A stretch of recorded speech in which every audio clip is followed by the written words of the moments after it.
कमरा बंद होते ही आर्यन ने सिया को कमर से खींचकर अपने करीब कर लिया। आदित्य ने रिया की हथेली को धीरे से चूमा। कमरे में पहली छुअन की सिहरन दौड़ गई। चारों की आंखों में अनकहे वादे थे। रात लंबी थी और पास आना तय था। सिर्फ नजरों की जुबान चल रही थी। सिया ने आर्यन की उंगली थामी, हल्की मुस्कान के साथ। जब तू पास होता है, डर पास नहीं आता।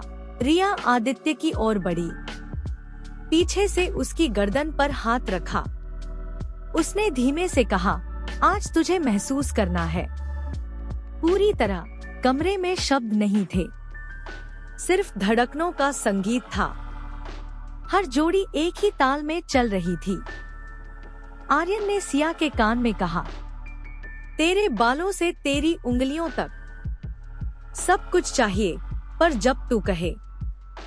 सिया ने उसकी सांसों को महसूस करते हुए कहा, तेरी सांसें ही मेरी इजाजत है।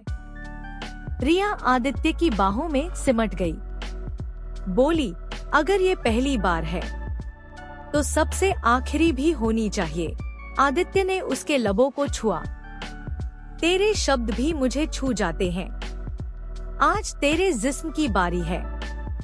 बिस्तर के दोनों ओर दो कहानियां चल रही थी, लेकिन लय, स्पर्श और खामोशी एक जैसी थी। सिया की हंसी कमरे में गूंज उठी, जैसे वो खुद को भूल चुकी थी। रिया की भीगी सांसें हर स्पर्श को याद कर रही थी। आर्यन ने कहा, तेरा साथ, तेरी आहट, सब कुछ नशा बन चुका है। और सिया बस उसे देखती रही, बिना पलक झपकाए। रिया और आदित्य बिस्तर पर अब एक लय में थे। कोई जल्दी नहीं थी, बस एक गहराई थी जो बढ़ती जा रही थी। सिया ने आंखें बंद की और खुद को आर्यन की बाहों में ढीला छोड़ दिया, जैसे वो उसकी ही हो गई हो। कमरे में अब एक धीमी खामोशी थी, जिसमें सिर्फ दिलों की धड़कनें और सांसें सुनाई दे रही थी। आर्यन ने सिया की पीठ पर हाथ फिराते हुए कहा, तू सिर्फ मेरी नहीं, मेरी जरूरत है। रिया ने आदित्य के सीने पर सिर रखा। इस पल को कभी जाने मत देना। चादरें अब लिपटी थी, लेकिन रूहें खुल चुकी थी। सब कुछ पास था, सब कुछ साफ।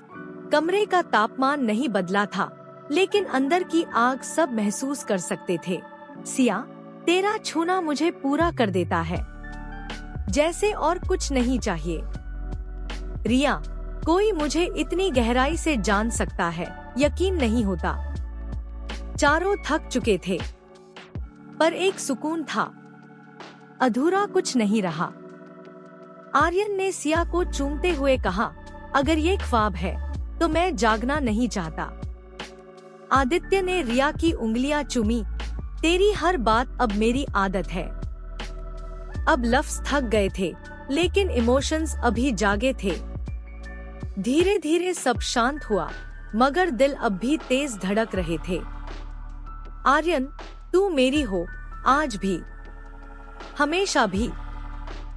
सिया ने बस मुस्कुरा कर सीने से लग गई।